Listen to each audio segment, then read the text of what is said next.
Alright, what I want to show you is something very important about soil compaction, and if you live in a place that has heavy clay soils, this very well could be happening to you.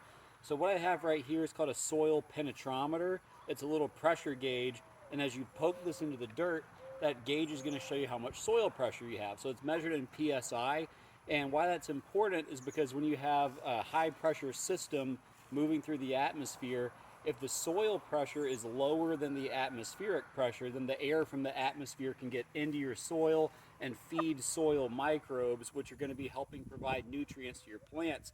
And at the same time, that structure helps prevent soil compaction from building up. So this tree I did not plant well. I just put compost mixed in with the clay soil straight into a planting hole, put in the ground, didn't broad fork, didn't do any amendments around it, and I'm pretty sure we're doing some compaction. So let's go ahead and take a look at it.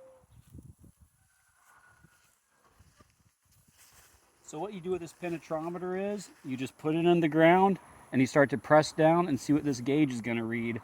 So as I start to exert force, you can see it's pushing well over 200. Yeah. Yep.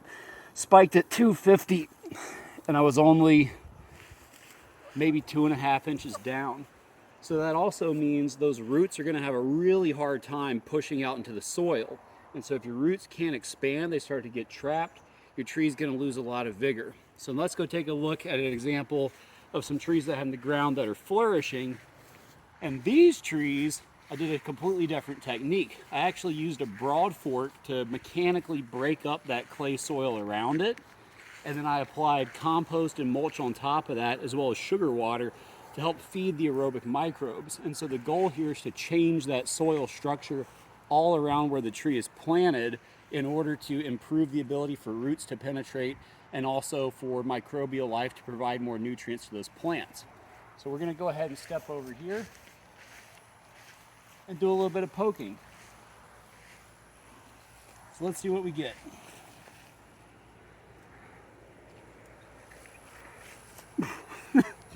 All the way into the ground, and it never went above maybe 120.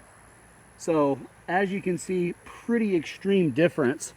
And the technique that I used with that broad fork, making the circle around the mound here and then applying the compost and then the mulch on top of it, that was done in early June.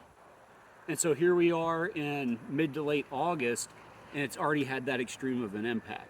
So if you guys want, I can make another video just showing the techniques that I use, how to use a broad fork and all that. But let's just look at this vigor on this tree right here, and you can see lots of green growth. I mean, this tree, as far as branch structure is gone, has pretty much quadrupled since I put it in this mound here. But it's doing great. It's only a 2-year-old tree, about 2.5 years old, but it is just flourishing. It's a Col de Dom Blanca Negra, and these are notorious for being a slow-growing variety. But even here in Texas in the summer and the heat, with its ability to expand that root system out and pick up nutrients, it's flourishing. So this is a very useful tool. You can pick one up on Amazon. They're about 200 bucks. Highly recommend getting it, because if you're dealing with compaction, you're going to want to uncompact your soil, or else your plants are going to get stuck and they're not going to flourish. I hope you found this video helpful.